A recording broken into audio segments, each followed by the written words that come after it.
Hi everyone, welcome back to my channel. So friends, ನಾನು ಈ ದಿನ ಧನುರ್ಮಾಸ ಪೂಜೆಯನ್ನು ಮೊದಲನೇ ದಿನ ಯಾವ ರೀತಿ ಆಚರಣೆ ಮಾಡಿದೆ ಅನ್ನೋದನ್ನು ಈ ವಿಡಿಯೋ ಮೂಲಕ ನಾನು ತಿಳಿಸ್ತಾ ಇದ್ದೀನಿ. ಸೊ ಹಾಗಾಗಿ ಯಾರು ಮೊದಲನೇ ಬಾರಿ ನನ್ನ ವಿಡಿಯೋನ ವಾಚ್ ಮಾಡ್ತಾ ಇದ್ದೀರಾ, ದಯವಿಟ್ಟು ಸಬ್ಸ್ಕ್ರೈಬ್ ಮಾಡಿಕೊಂಡು ಫುಲ್ ವಿಡಿಯೋ ವಾಚ್ ಮಾಡಿ. ಮತ್ತು ಧನುರ್ಮಾಸ ಪೂಜೆ ಅನ್ನೋದು ಡಿಸೆಂಬರ್ 16ನೇ ತಾರೀಕಿನಿಂದನೇ ಶುರುವಾಗಿದೆ. ಏನಪ್ಪ ಅಂತಂದರೆ, ಸೂರ್ಯ ಧನುರಾಶಿಗೆ 16ನೇ ತಾರೀಕಲ್ಲಿ ಬಂದಿಲ್ಲ, 17ನೇ ತಾರೀಕಲ್ಲಿ 1% ಅಷ್ಟು ಅಂದರೆ 1 ಡಿಗ್ರಿಗೆ ಬಂದಿದ್ದು. ಸೊ ಹಾಗಾಗಿ 17ನೇ ತಾರೀಕಿನಿಂದ ಒಳ್ಳೆ ಮುಹೂರ್ತ ಅಂತಲೇ ಹೇಳ್ಬೋದು. ಅಂದರೆ ಧನುರಾಶಿಗೆ ಸಂಪೂರ್ಣವಾಗಿ ಬಂದಂಥ ದಿನ ಡಿಸೆಂಬರ್ 17ನೇ ತಾರೀಕು. ಸೊ ಹಾಗಾಗಿ ನಾನು ಆ ದಿನದಿಂದ ಪೂಜೆಯನ್ನು ಮಾಡೋದಕ್ಕೆ ಶುರು ಮಾಡಿದೆ. ಸೊ ಆ್ಯಕ್ಚುಲಿ ಈ ವಿಡಿಯೋ ಬಂದು ಡಿಸೆಂಬರ್ 17ನೇ ತಾರೀಕು ಅಂದರೆ ನಿನ್ನೆ ಮಾಡಿದಂಥ ಪೂಜೆ. ಸೊ ಈಗ ಸಮಯ ಬಂದು ಕರೆಕ್ಟಾಗಿ 3:45 4:15 5:15 ಒಳಗಡೆ ಧನುರ್ಮಾಸ ಪೂಜೆಯನ್ನು ಮಾಡಬೇಕು. ಬ್ರಾಹ್ಮಿ ಮುಹೂರ್ತದಲ್ಲಿ ಧನುರ್ಮಾಸಂತಹ ಸಂಕಲ್ಪ ಸಂಪೂರ್ಣವಾಗಿ ಪ್ರತಿಫಲವನ್ನು ಕೊಡುತ್ತೆ. ಸೊ ಇದು ವಿಷ್ಣುವಿಗೆ ಪ್ರಿಯವಾದ ದಿನ ಅಂತಲೇ ಹೇಳ್ಬೋದು. ಧನುರ್ಮಾಸ ತಿಂಗಳನ್ನು ದೇವತೆಗಳಿಗೆ ಮುಡಿಪಿಟ್ಟ ದಿನಗಳು ಅಂತಲೂ ಸಹ ಹೇಳ್ಬೋದು. ಈ ತಿಂಗಳಲ್ಲಿ ವಿಷ್ಣುವನ್ನು ಯಾರು ಸಂಪೂರ್ಣವಾಗಿ ಪೂಜೆ ಮಾಡ್ತಾರೋ, ಅಂದರೆ ಮನಸ್ಪೂರ್ವಕವಾಗಿ ಪೂಜೆ ಮಾಡ್ತಾರೋ, ಭಕ್ತಿಯಿಂದ ಅವರ ಕೋರಿಕೆಗಳು ಈಡೇರುತ್ತೆ ಅಂತ ಹೇಳ್ತಾರೆ. ವಿಷ್ಣುವಿಗೆ ಹುಗ್ಗಿ ಅಂದರೆ ತುಂಬಾ ಇಷ್ಟ. ಹುಗ್ಗಿ ಅಂದರೆ ಸಮ ಪ್ರಮಾಣದಲ್ಲಿ ಹೆಸರು ಬೇಳೆ ಅಕ್ಕಿಯನ್ನು ಹಾಕಿ ಮಾಡಿದಂತಹ ಸಿಹಿ ನೈವೇದ್ಯ, ಅಂದರೆ ಸಿಹಿ ಪೊಂಗಲ್ಲು. ಇದನ್ನು ನೈವೇದ್ಯವಾಗಿ ಇಟ್ಟು ಪೂಜೆ ಮಾಡಿದ್ರೆ ಆ ದೇವರಿಗೆ ಸಂತೃಪ್ತಿ ಆಗುತ್ತೆ ಅಂತ ಹೇಳ್ತಾರೆ. ಸೊ ಹಾಗಾಗಿ ನಾನು ಬೇಳೆ ಅಂದರೆ ಹೆಸರು ಬೇಳೆ ಮತ್ತು ಅಕ್ಕಿನ ಕುಗ್ಸ್ಕೊಂಡು ಈಗ ಇದಕ್ಕೆ ನಾನು ಕೊಬ್ಬರಿ ತುರಿ ಮತ್ತು ಬೆಲ್ಲದ ತುರಿಯನ್ನು ಹಾಕಿ ಅದನ್ನು ಲೋ ಫ್ಲೇಮಲ್ಲಿ ಇಟ್ಕೊಂಡು ಒಂದು 5 ಮಿನಿಟ್ಸ್ ಹಾಗೆ ಬಿಟ್ಟೆ. ನೋಡಿ ಯಾವ ರೀತಿ ಬಂದಿದೆ. ಮತ್ತು ತುಪ್ಪದಲ್ಲಿ ದ್ರಾಕ್ಷಿ, ಗೋಡಂಬಿ, ಬಾದಾಮಿ ಎಲ್ಲ ಕರ್ಕೊಂಡು ಹಾಕಿ ಒಂದು 5 ಮಿನಿಟ್ಸ್ ಹಾಗೆ ಲೋ ಫ್ಲೇಮಲ್ಲಿ ಇಟ್ಟರೆ ಸಾಕು, ಸಿಹಿ ಪೊಂಗಲ್ ರೆಡಿಯಾಗುತ್ತೆ. ಸೊ ನಾನೀಗ ಸ್ಟವ್ನ ಲೋ ಫ್ಲೇಮಲ್ಲಿ ಇಟ್ಟು ಅದನ್ನು ಬೇಯೋದಕ್ಕಿಟ್ಟು ನಂತರ ದೇವ್ರ ಮನೆಯೂ ಕೂಡ ಎಲ್ಲ ಕ್ಲೀನ್ ಮಾಡಿಕೊಂಡೆ. ಆ್ಯಕ್ಚುಲಿ ನಾನು ಬುಧವಾರದಿಂದ ಪೂಜೆ ಶುರು ಮಾಡ್ತೀನಿ ಅಂದ್ಕೊಂಡಾಗಲೇ ನಾನು ಸೋಮವಾರನೇ ದೇವ್ರ ಮನೆ ಥಿಂಗ್ಸ್ ಎಲ್ಲ ಕ್ಲೀನ್ ಮಾಡಿ ಇಟ್ಕೊಂಡಿದೆ. ಸೊ ಹಾಗಾಗಿ ಪುನಃ ನಾನು ದೀಪಕ್ಕೆಲ್ಲ ಬೇರೆ ಬತ್ತಿ ಹಾಕೋದು ಆ ರೀತಿ ಎಲ್ಲ ಮಾಡ್ಕೊಂಡಿಲ್ಲ. ಸೊ ಮೊನ್ನೆ ತಾನೇ ನಾನು ದೇವ್ರ ಮನೆ ಕ್ಲೀನ್ ಮಾಡ್ಕೊಂಡಿದ್ದೆ ಅಲ್ವಾ, ಜಸ್ಟ್ ಪಂಚಪಾತ್ರೆ ಮತ್ತು ಆಮೆ ಇರುತ್ತಲ್ಲ ಅದನ್ನು ಮಾತ್ರ ಕ್ಲೀನ್ ಮಾಡಿಕೊಂಡು ಹೂವೆಲ್ಲ ಮುಡಿಸಿ ಈಗ ಪೂಜೆ ಮಾಡ್ತಾ ಇದ್ದೀನಿ. ಸೊ ನಾವು ಯಾವುದೇ ಒಂದು ವ್ರತ ಮಾಡಬೇಕಾದ್ರೂ ಮೊದಲು ನಾವು ನಮ್ಮ ಮನೆ ದೇವರಿಗೆ ಪೂಜೆಯನ್ನು ಮಾಡಬೇಕು. ನಮ್ಮ ಮನೆ ದೇವರಿಗೆ ಪೂಜೆ ಮಾಡ್ದೇ ಊರು ಸುತ್ತ ಇರೋ ದೇವ್ರನ್ನ ಮಾಡ್ಕೊಂಡೋದ್ರೆ ಯಾವುದೇ ಕೋರಿಕೆಗಳು ಈಡೇರಲ್ಲ ಅಂತ ನಮ್ಮ ಹಿರಿಯರು ಹೇಳ್ತಾರೆ. ಅದು ನಿಜನೂ ಕೂಡ ಹೌದು. ಅವರು ಸುಮ್ಮನೆ ಯಾವುದೋ ಒಂದು ವಿಷಯನ ಅವರು ಹೇಳಲ್ಲ, ಅದು ನಡೆದಿರೋ ವಿಷಯನ ಮಾತ್ರ ಹಿರಿಯವರು ಹೇಳೋದು. ಅವ್ರು ಹೇಳೋದನ್ನು ನಾವು ಫಾಲೋ ಮಾಡಬೇಕು. ಆಗಿದ್ದಾಗಲೇ ನಾವು ನೆಮ್ಮದಿಯಿಂದ ಜೀವನ ಮಾಡೋದಕ್ಕೆ ಆಗೋದು ಇರುವಷ್ಟು ದಿನ. ಸೊ ಈಗ ಸಮಯ ಬಂದು ಕರೆಕ್ಟಾಗಿ 4:20 ಆಗಿದೆ.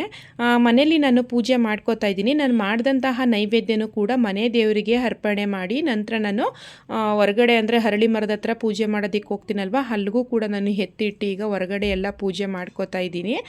ಸೊ ನಾವು ಪೂಜೆ ಮಾಡಬೇಕು ಅಂದಾಗ ಹಿಂದಿನ ದಿನ ಈಗ ತುಂಬ ಚಳಿ ಅಲ್ವಾ, ಈ ಟೈಮಲ್ಲಂತೂ ಹೇಗಪ್ಪ ಎದ್ದೇಳಬೇಕು ಅಂತ ಅನಿಸ್ತಾ ಇರುತ್ತೆ. ಬಟ್ ನಾವು ಎದ್ದು ಪೂಜೆ ಮಾಡೋಕ್ಕೆ ಶುರು ಮಾಡ್ತೀವಲ್ವ, ಆಗ ಚಳಿ ಅಂತ ಅನಿಸೋದೇ ಇಲ್ಲ, ಒಂಥರ ಖುಷಿ ಆಗುತ್ತೆ.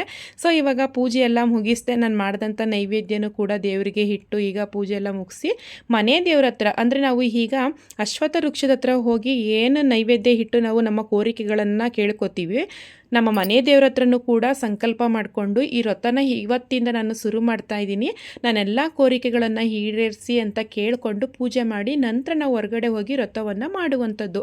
ಸೊ ಧನುರ್ಮಾಸ ಪೂಜೆಗೆ ಯಾವ್ಯಾವ ರೀತಿ ಥಿಂಗ್ಸ್ನ ರೆಡಿ ಮಾಡ್ಕೋಬೇಕು ಅಂತ ಹೇಳಿ ನಾನು ಲಾಸ್ಟ್ ವೀಡಿಯೋದಲ್ಲಿ ಅಪ್ಲೋಡ್ ಮಾಡಿದ್ದೀನಿ. ಯಾರ್ಯಾರು ನೋಡಿಲ್ವೋ ಅವರು ಹೋಗಿ ನೀವು ಆ ವಿಡಿಯೋವನ್ನು ವಾಚ್ ಮಾಡ್ಬೋದು. ಯಾಕಂದರೆ 1 ತಿಂಗಳವರೆಗೂ ಕೂಡ ಟೈಮ್ ಇರೋದ್ರಿಂದ ನಾವು ಯಾವಾಗ ಬೇಕಾದರೂ ಕೂಡ ಧನುರ್ಮಾಸ ಪೂಜೆಯನ್ನು ಶುರು ಮಾಡ್ಬೋದಲ್ವ. ಈ ರೀತಿ ನಾನು ಹಿಂದಿನ ದಿನವೇ ಎಲ್ಲ ರೆಡಿ ಮಾಡ್ಕೊಂಡಿದ್ದೆ. ಹೂವು, ಎಲೆ, ಅಡಿಕೆ, ಬಾಳೆಹಣ್ಣು ಮತ್ತು ಅವಲಕ್ಕಿ, ಸಕ್ಕರೆ, ಹಾಲು, ಬಾಳೆಹಣ್ಣು ಎಲ್ಲನೂ ಕೂಡ ಇಟ್ಕೊಂಡಿದ್ದೀನಿ. ನೆಕ್ಸ್ಟು ನಾನೆಲ್ಲ ರೆಡಿ ಮಾಡ್ಕೊಂಡು ಇವಾಗ ನಾನು ತ್ರಿವೇಣಿ ಸಂಗಮ ನರಸೀಪುರದಲ್ಲಿ ತುಂಬಾ ಫೇಮಸ್ ಅಂತಲೇ ಹೇಳ್ಬೋದು. ತ್ರಿವೇಣಿ ಸಂಗಮ ಅಂದರೆ ಕಪಿಲಾ ನದಿ, ಕಾವೇರಿ ನದಿ ಮತ್ತು ಇಲ್ಲೇ ಉದ್ಭವವಾಗುವಂತಹ ಸ್ಫಟಿಕ ನದಿ ಸೇರಿರುವಂತಹ ನದಿ, ದೊಡ್ಡ ನದಿ. ಸೊ ಇಲ್ಲಿಗೆ ಬಂದು ಮೊದಲನೇ ದಿನ ಆಗಿರೋದ್ರಿಂದ ಗಂಗಾ ಮಾತೆಗೂ ಕೂಡ ನಮಸ್ಕಾರ ಮಾಡಿ ಕರ್ಪೂರನ ಹಚ್ಚಿ ನೀರನ್ನ ತಗೊಂಡೋಗಿ ನಾನು ನಾಗರಕಲ್ಲಿಗೆ ಪ್ರೋಕ್ಷಣೆ ಮಾಡುವಂಥದ್ದು. ಕೆಲವೊಬ್ಬರು ಏನು ಮಾಡ್ತಾರೆ, ಮನೆಯಿಂದನೇ ನೀರನ್ನ ತಗೊಂಡು ಬರ್ತಾರೆ. ಸೊ ನಾನು ಆ ರೀತಿ ಮಾಡಲ್ಲ. ಯಾಕಂದರೆ ಒಂದು ಪವಿತ್ರವಾದ ನದಿ, ಇಲ್ಲಿ ಕುಂಭಮೇಳ ನಡೆಯುತ್ತೆ. ಹಾಗಿದ್ರೆ ಎಷ್ಟು ಪವಿತ್ರವಾದ ನದಿ ಅಲ್ವಾ. ಅಲ್ವಾ, ಹಾಗಾಗಿ ನಾನು ಇಲ್ಲಿರುವಂಥ ನೀರನ್ನ ತಗೊಂಡೋಗಿ ನಾನು ನಾಗರಕಲ್ಲಿಗೆ ಪ್ರೋಕ್ಷಣೆ ಮಾಡುವಂಥದ್ದು.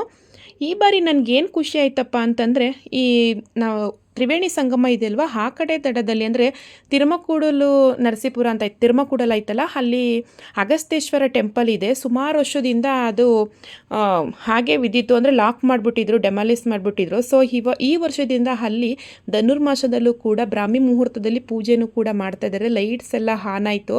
ಅದನ್ನು ನೋಡಿ ತುಂಬಾ ಖುಷಿ ಆಯಿತು ನನಗಂತೂ. ಸೊ ಈಗ ನಾನು ನೀರನ್ನ ತೊಗೊಂಡು ಬಂದು ಸುತ್ತ ಪ್ರೋಕ್ಷಣೆ ಮಾಡಿದೆ. ನಾನು ಬಂದಿದ್ದ ತಕ್ಷಣವೇ ಆಲ್ರೆಡಿ ಇಬ್ಬರು ಇಲ್ಲಿ ಪೂಜೆ ಮಾಡ್ತಾಯಿದ್ರು. ಧನುರ್ಮಾಸ ಶುರುವಾಗಿದ್ದ ತಕ್ಷಣವೇ ಎಲ್ಲರೂ ಕೂಡ ಪೂಜೆ ಮಾಡಲ್ಲ, ಕೆಲವೊಂದಷ್ಟು ಜನ ಮಾತ್ರ ಮಾಡ್ತಾರೆ. ಒಂದು ವಾರ ಆದಮೇಲೆ ತುಂಬ ರಶ್ ಆಗ್ತಾರೆ. ನಾನು ಮೊದಲನೇ ದಿನದಿಂದನೇ ಶುರು ಮಾಡೋದ್ರಿಂದ ಅಷ್ಟು ರಶ್ ಅನಿಸಲ್ಲ, ಅಷ್ಟು ಬರ್ಡನ್ ಅನಿಸಲ್ಲ, ನೆಮ್ಮದಿಯಾಗಿ ಪೂಜೆ ಮಾಡ್ಕೊಂಡು ಹೋಗ್ತೀನಿ. ಸೊ ಒಂದು ವಿಷಯನ ಹೇಳ್ತೀನಿ, ಎಲ್ಲರೂ ಕೂಡ ನೆನಪಲ್ಲಿ ಇಟ್ಕೊಳ್ಳಿ. ಮೊದಲು ಯಾರು ಧನುರ್ಮಾಸ ಪೂಜೆನ ಈ ಪ್ಲೇಸಿಗೆ ಬಂದು ಪೂಜೆ ಮಾಡೋದಕ್ಕೆ ಶುರು ಮಾಡ್ತಾರೋ, ಅಂದರೆ ಬೆಳಗಿನ ಜಾವ, ಆಗ ನೀವು ನಾಗರಕಲ್ಲಿಗೆಲ್ಲ ನೀರನ್ನ ಹಾಕಿ.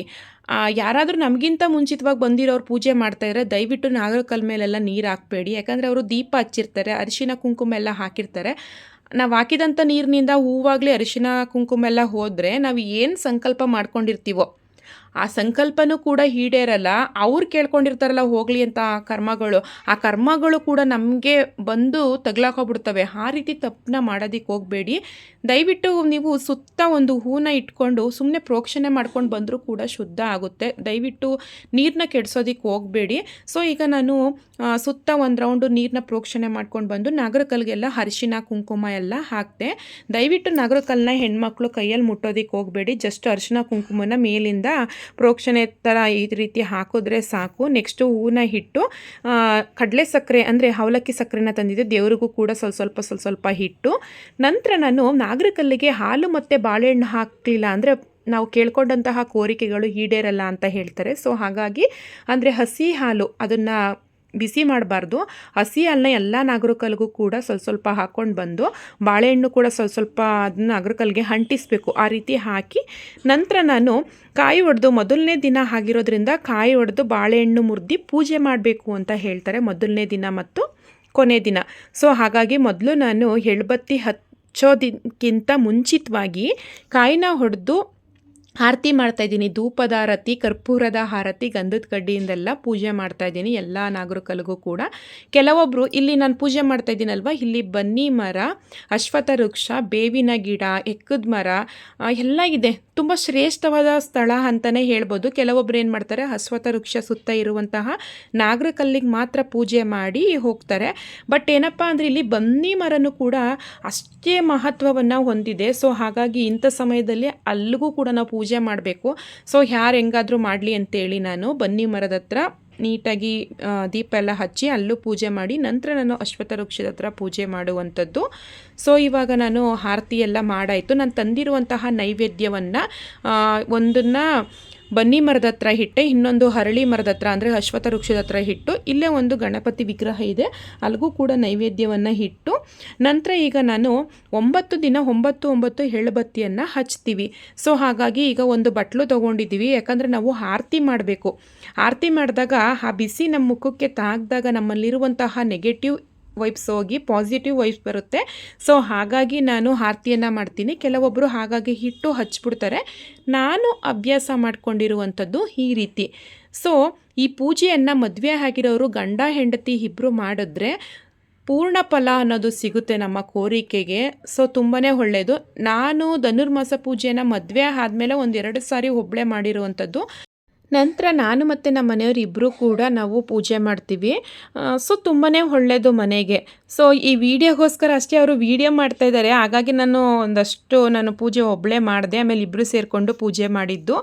ಮನೆಗೆ ಒಳ್ಳೆಯದಾಗಬೇಕು ಅಂದರೆ ದಂಪತಿ ಸಮೇತ ಪೂಜೆ ಮಾಡಿದ್ರೇ ಪೂರ್ಣ ಫಲ ಅಂತ ಸಿಗೋದು ಆ ಪೂಜೆಗೆ. ಸೊ ಇವಾಗ ಎಲ್ಲ ನಾಗರಕಲ್ಲಿಗೂ ಕೂಡ ನಾನು ಎಳ್ಬತ್ತಿಯನ್ನು ಆರತಿ ಮಾಡ್ತಾಯಿದ್ದೀನಿ. ಆರತಿ ಆದಮೇಲೆ ಏನು ಮಾಡಬೇಕಪ್ಪ ಅಂತಂದರೆ 9 ಸುತ್ತು ಸುತ್ತಬೇಕು. ಅಂದರೆ ಇಲ್ಲಿ ಈ ಪೂಜೆ ಮಾಡೋ ಉದ್ದೇಶ ಏನಪ್ಪ ಅಂತಂದರೆ ಕೇತು ದೋಷ ನಿವಾರಣೆ ಆಗುತ್ತೆ, ರಾಹು ದೋಷ ನಿವಾರಣೆ ಆಗುತ್ತೆ. ಸಾಡೆ ಸಾತಿ ಯಾರಿಗೆ ನಡೀತಾ ಇರುತ್ತೋ ಅದರಿಂದ ನಾವು ಮುಕ್ತಿ ಹೊಂದ್ಬೋದು, ಅಂದರೆ ಶಾಂತಿ ಆಗುತ್ತೆ, ಮತ್ತು ಶನಿ ಶಾಂತಿ ಆಗುತ್ತೆ. ವಿಷ್ಣುವಿಗೆ ಮುಡಿಪಾಗಿಟ್ಟಂತಹ ದಿವಸಗಳು ಇದೊಂದು ತಿಂಗಳು. ಸೊ ಹಾಗಾಗಿ ವಿಷ್ಣುವನ್ನು ಒಲಿಸಿಕೊಳ್ಳೋದು ಅಂದರೆ ನಮ್ಮ ಕೋರಿಕೆಗಳನ್ನು ಕೇಳಿಕೊಂಡು ಈಡೇರಿಸು ದೇವರೇ ಅಂತ ಕೇಳ್ಕೊಳ್ಳುವಂತಹ ದಿನ. ಸೊ ಹಾಗಾಗಿ ನಾನು ಇವಾಗ ಎಲ್ಲ ಆರತಿ ಮಾಡ್ತಾಯಿದ್ದೀನಿ. ಯಾರು ಮದುವೆ ಆಗಿಲ್ವೋ ಅವರು ಈ ಪೂಜೆಯನ್ನು ಮಾಡಿದ್ರೆ ತುಂಬಾ ಒಳ್ಳೆಯದು. ಮತ್ತು ಮಕ್ಕಳಾಗಿಲ್ವಲ್ಲ ಅವರು ದಂಪತಿ ಸಮೇತ ಈ ಪೂಜೆಯನ್ನು ಮಾಡಿದ್ರೆ ಮಕ್ಕಳಾಗ್ತಾರೆ ಅಂತ ಒಂದು ಪುರಾಣದಲ್ಲಿ ಇದೆ. ಮಕ್ಕಳು ಆಗಿದ್ದಾರೆ, ಮದುವೆನೂ ಆಗಿದೆ ಅನ್ನೋರು ಮನೆಯ ಅಭಿವೃದ್ಧಿಗೋಸ್ಕರ ಮಾಡುವಂತಹ ಪೂಜೆ. ಸೊ ಇವಾಗ ನಾನು ಪೂಜೆ ಎಲ್ಲ ಮುಗಿಸಿದೆ. ಮೇಯ್ನಾಗಿ ಇಲ್ಲಿ ಒಬ್ಬರು ಮೆಸೇಜ್ ಮಾಡಿದರು, ನಾನು ಹೋಗುವಂಥ ಪ್ಲೇಸಲ್ಲಿ ಅಂದರೆ ಪೂಜೆ ಮಾಡೋದಕ್ಕೆ ಹೋಗ್ತಾರಲ್ವ ಅಲ್ಲಿ ನಾಗರಕಲ್ಲು ಅಷ್ಟೇ ಇರೋದು, ಅಶ್ವತ್ಥ ವೃಕ್ಷ ಇಲ್ಲ, ಪೂಜೆ ಮಾಡ್ಬೋದಾ ಅಂತ ಹೇಳಿದ್ರು. ಈ ಧನುರ್ಮಾಸದಲ್ಲಿ ಅಶ್ವತ್ಥ ವೃಕ್ಷ ಅನ್ನೋದು ಒಂದು ಮಹತ್ವವಾದ ಸ್ಥಾನವನ್ನು ಪಡ್ಕೊಂಡಿದೆ. ಈ ಅಶ್ವತ್ಥ ವೃಕ್ಷದಲ್ಲಿ ಕಾಂಡದಿಂದ ಅಂದರೆ ಬೇರಿಂದ ಹಿಡಿದು ಎಲೆವರೆಗೂ ಕೂಡ ಎಲ್ಲ ಒಂದೊಂದು ದೇವರು ಅಲ್ಲಿ ಅಡಗಿದ್ದಾರೆ. ಅಂದರೆ ಮುಕ್ಕೋಟಿ ದೇವತೆಗಳು ಅಲ್ಲಿರೋದ್ರಿಂದ ಅಶ್ವತ್ಥ ವೃಕ್ಷಕ್ಕೆ ಪೂಜೆ ಮಾಡಿದ್ರೆ ತುಂಬಾ ಒಳ್ಳೆಯದು. ಸೊ ಹಾಗಾಗಿ ಅಶ್ವತ್ಥ ವೃಕ್ಷ ಎಲ್ಲಿದೆಯೋ ಅಲ್ಲೇ ನಾವು ಪೂಜೆ ಮಾಡಬೇಕು. ಸೊ ಇವಾಗ ನಾನು ಎಲ್ಲ ಕಡೆನೂ ಪೂಜೆ ಮಾಡಿ ನಂತರ ನಾನು ಆರತಿಯನ್ನು ಕೆಳಗಡೆ ಇಡ್ತಾಯಿದ್ದೀನಿ. ಕೆಲವೊಬ್ಬರು ಏನು ಮಾಡ್ತಾರಪ್ಪ ಅಂದರೆ ಹಿಂಗೆ ದೀಪ ಉರಿತಾ ಇರುತ್ತಲ್ವ, ಅವ್ರ ಪೂಜೆ ಸರಿಯಾಗಿ ಇದ್ಬಿಡ್ಬೇಕಷ್ಟೇ. ಏನು ಮಾಡ್ತಾರೆ, ಆ ದೀಪ ಉರಿತಾ ಇದ್ರು ನೀರನ್ನೇ ಈ ರೀತಿ ಪ್ರೋಕ್ಷಣೆ ಮಾಡ್ಕೊಂಡು ಹೊಟ್ಟೋಗ್ತಾರೆ. ದಯವಿಟ್ಟು ಆ ತಪ್ಪನ್ನ ಮಾಡೋದಕ್ಕೆ ಹೋಗಬೇಡಿ.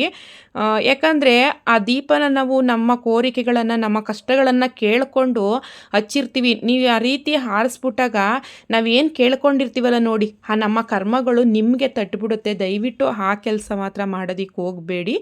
ಮತ್ತು ನವಗ್ರಹಗಳನ್ನು ಕೇಳಿಕೊಂಡು 9 ಸುತ್ತು ಸುತ್ತಿ ನವಗ್ರಹಗಳ ಶಾಂತಿ ಆಗಲಿ, ಎಲ್ಲ ದೋಷಗಳು ಪರಿಹಾರ ಆಗಿ ಎಲ್ಲ ಒಳ್ಳೆಯದಾಗಲಿ ಅಂತ ಹೇಳಿ 9 ಸುತ್ತನ್ನು ಸುತ್ತುವಂಥದ್ದು. ಸೊ ನಾವು ಸ್ವಲ್ಪ ಹೊತ್ತು ಇಲ್ಲೇ ಕೂತಿದ್ವಿ. ಕರೆಕ್ಟಾಗಿ 5:15ಗೆ ಪೂಜೆ ಎಲ್ಲ ಮುಗೀತು. ಆ್ಯಕ್ಚುಲಿ ಬ್ರಾಹ್ಮಿ ಮುಹೂರ್ತದಲ್ಲಿ ಧನುರ್ಮಾಸ ಪೂಜೆಯನ್ನು 4:15 5:15 ಒಳಗಡೆ ಪೂಜೆ ಮಾಡಿದ್ರೇ ಸಂಪೂರ್ಣ ಫಲ ಅನ್ನೋದು ಸಿಗುತ್ತೆ. ಮತ್ತು ಪೂಜೆ ಆದಮೇಲೆ ಇನ್ನೊಂದು ಇಂಪಾರ್ಟೆಂಟ್ ಏನಪ್ಪ ಅಂತಂದರೆ ಹೇಳ್ತೀನಿ, ಕೇಳಿಸ್ಕೊಳ್ಳಿ. ಅಶ್ವಿನಿ ದೇವತೆಗಳ ಆಶೀರ್ವಾದ ಬೇಕೇ ಬೇಕು. ನಾನು ಆಲ್ರೆಡಿ ಹೇಳಿದೆ, ಈ ತಿಂಗಳು ದೇವತೆಗಳಿಗೆ ಮುಡಿಪಾಗಿಟ್ಟಂತಹ ತಿಂಗಳು ಅಂತಲೇ ಹೇಳ್ಬೋದು. ಹಾಗಾಗಿ ನಾವು ಇಲ್ಲಿ ನಮಸ್ಕಾರ ಮಾಡಿಕೊಂಡು ನಂತರ ನಕ್ಷತ್ರಗಳನ್ನು ನೋಡಿ ಇಲ್ಲಿ ಏನು ನಾವು ಸಂಕಲ್ಪ ಮಾಡ್ಕೊಂಡಿರ್ತೀವೋ, ಏನು ಕೋರಿಕೆಗಳನ್ನು ಕೇಳ್ಕೊಂಡಿರ್ತೀವೋ ಅಶ್ವಿನಿ ದೇವತೆಗಳ ಹತ್ರನೂ ಕೂಡ ನಾವು ಕೇಳ್ಕೋಬೇಕು. ಈ ರೀತಿ ನನ್ನ ಕೆಲಸ ಆಗಬೇಕು, ಒಳ್ಳೆಯದಾಗಲಿ ಅಂತ ಕೇಳಿಕೊಂಡು ನಕ್ಷತ್ರ ಎಲ್ಲ ನೋಡಿದ ಮೇಲೇ ನಮ್ಮ ಕೋರಿಕೆಗಳು ಈಡೇರುವಂಥದ್ದು. ಸೊ ಈಗ ಪೂಜೆ ಎಲ್ಲ ಮುಗಿಸಿ ಸ್ವಲ್ಪ ಹೊತ್ತು ಇಲ್ಲೇ ಕೂತಿದ್ವಿ. ಇಲ್ಲಿ ಅಶ್ವತ್ಥ ವೃಕ್ಷ ಇದೆಯಲ್ವ, ಕೆಳಗಡೆ ಪುಟಾಣಿದು ದೇವಾಲಯ ನಿರ್ಮಿಸಿದ್ದಾರೆ. ಅಂದರೆ ಗಣೇಶ ಮತ್ತು ಆಂಜನೇಯ ಗುಡಿನ ಇಲ್ಲೇ ಕೆಳಗಡೆ ಇಳಿದು ಹೋಗಬೇಕಾದ್ರೆ ಅಲ್ಲೂ ಕೂಡ ನಾವು ಬಂದು ಪೂಜೆ ಮಾಡಿಸಿ, ಅಂದರೆ ಮೊದಲನೇ ಪೂಜೆ ಅಂತಲೇ ಹೇಳ್ಬೋದು. ಇವರು ಕರೆಕ್ಟಾಗಿ 5 ಗಂಟೆಗೆ ಬಂದರು ಪುರೋಹಿತರು. ಸೊ ಇಲ್ಲೆಲ್ಲ ಪೂಜೆ ಮಾಡಿಸಿ ನಮಸ್ಕಾರ ಮಾಡಿಕೊಂಡು ನಂತರ ನಾವು ಇಲ್ಲೇ ಇರುವಂತಹ ಗುಂಜಾಲಕ್ಷ್ಮಿ ನರಸಿಂಹಸ್ವಾಮಿ ದೇವಸ್ಥಾನಕ್ಕೂ ಹೋಗಿ ಕರ್ಪೂರ ಹಚ್ಚಿ ಹೋಗುವಂಥದ್ದು. ಯಾಕಂದರೆ ಎಲ್ಲ ದೇವಸ್ಥಾನಗಳು ತೆಗೆದಿರುತ್ತೆ, ಬಟ್ ಯಾಕೋ ಏನೋ ಗೊತ್ತಿಲ್ಲ, ಈ ದೇವಸ್ಥಾನ ಮಾತ್ರ ಬೆಳಿಗ್ಗೆ 8 ಗಂಟೆವರೆಗೂ ಕೂಡ ತೆಗ್ದಿರಲ್ಲ. ಆದರೆ ಏನು ಮಾಡೋದಕ್ಕಾಗಲ್ಲ. ಬಂದಂಥವರು ಅರಳಿಕಟ್ಟೆಗೆ ಪೂಜೆ ಮಾಡಾದ್ಮೇಲೆ ಇಲ್ಲಿ ಬಂದು ಕರ್ಪೂರವನ್ನು ಹಚ್ಚಿ ದೇವ್ರನ್ನ, ಅಲ್ಲೊಂದು ಹೋಲಿದೆ ನೋಡಿ, ಅಲ್ಲಿ ನೋಡಿ ಗರುಡಗಂಬ ಇರುತ್ತಲ್ಲ ಅದನ್ನು ನೋಡಿ ನಮಸ್ಕಾರ ಮಾಡಿಕೊಂಡು ಹೋಗ್ತಾರೆ ಪ್ರತಿಯೊಬ್ಬರೂ ಕೂಡ. ಇಲ್ಲಿ ಕೂತ್ಕೊಂಡಾಗಂತೂ ನಾನು ಈ ನೇಚರ್ನ ನೋಡಿ ತುಂಬಾ ಖುಷಿ ಆಯಿತು. ಎಷ್ಟು ಶಾಂತವಾಗಿ ವೆದರ್ ಕಾಣಿಸ್ತೈತೆ ಅಂದರೆ ಸೊ ತುಂಬಾ ಖುಷಿಯಾಗುತ್ತೆ, ಪ್ರಶಾಂತತೆಯಿಂದ ಇದೆ. ಸೊ ಇಲ್ಲೂ ಕೂಡ ನಾವು ನಮಸ್ಕಾರ ಮಾಡಿಕೊಂಡು ನಮ್ಮ ಮನೆ ಹತ್ರದಲ್ಲಿರುವಂತಹ ಲಕ್ಷ್ಮೀ ವೆಂಕಟೇಶ್ವರ ದೇವಸ್ಥಾನಕ್ಕೂ ಹೋಗಿ ನಾವು ನಮಸ್ಕಾರ ಮಾಡ್ಕೊಂಡು ಹೋಗೋಣ ಅಂತ ಬಂದ್ವಿ. ಒಂದು ಸೆಲ್ಫಿ ವಿಡಿಯೋನೂ ಕೂಡ ನಾವು ತಗೊಂಡ್ವಿ. ಲಕ್ಷ್ಮೀ ವೆಂಕಟೇಶ್ವರ ದೇವಸ್ಥಾನಕ್ಕೆ ಹೋಗುವಷ್ಟರಲ್ಲೇ ಮಹಾಮಂಗಳಾರತಿ ಆಗಿತ್ತು. ಮೊದಲನೇ ದಿನ ಸ್ವಲ್ಪ ಲೇಟೇ ಆಗುತ್ತೆ, ದೇವರಿಗೆ ನೈವೇದ್ಯ ಎಲ್ಲ ಮಾಡಬೇಕು, ಹಾಗಾಗಿ ಸ್ವಲ್ಪ ಲೇಟ್ ಆಗಿಬಿಟ್ಟಿತ್ತು. ಕರೆಕ್ಟಾಗಿ 5 ಗಂಟೆಗೆ ಇಲ್ಲಿ ಮಹಾಮಂಗಳಾರತಿ ಆಗುತ್ತೆ. ನಾವು ಬಂದು ಕೂಡ ಕರ್ಪೂರ ಎಲ್ಲ ಹಚ್ಚಿ ದೇವರಿಗೆ ನಮಸ್ಕಾರ ಮಾಡಿ ಪೂಜೆ ಮಾಡಿಸ್ಕೊಂಡು ಹೋದ್ವಿ. ಇಲ್ಲಿಂದ ಹೋದ್ಮೇಲೆ ದೇವ್ರ ಮನೇಲಿ ದೇವ್ರ ಫೋಟೋ ನೋಡಿದ ಮೇಲೆ, ಅಂದರೆ ದೀಪವನ್ನು ನೋಡಿದ ಮೇಲೆ ಈ ದಿನದ ಧನುರ್ಮಾಸ ಪೂಜೆ ಸಂಪೂರ್ಣ ಆಯಿತು ಅಂತ ಅರ್ಥ. ಸೊ ಈ ದಿನ ನನ್ನ ಮೊದಲನೇ ದಿನದ ಧನುರ್ಮಾಸ ಪೂಜೆ ಇದಾಗಿತ್ತು. ಓಕೆ ಫ್ರೆಂಡ್ಸ್, ಬಾಯ್.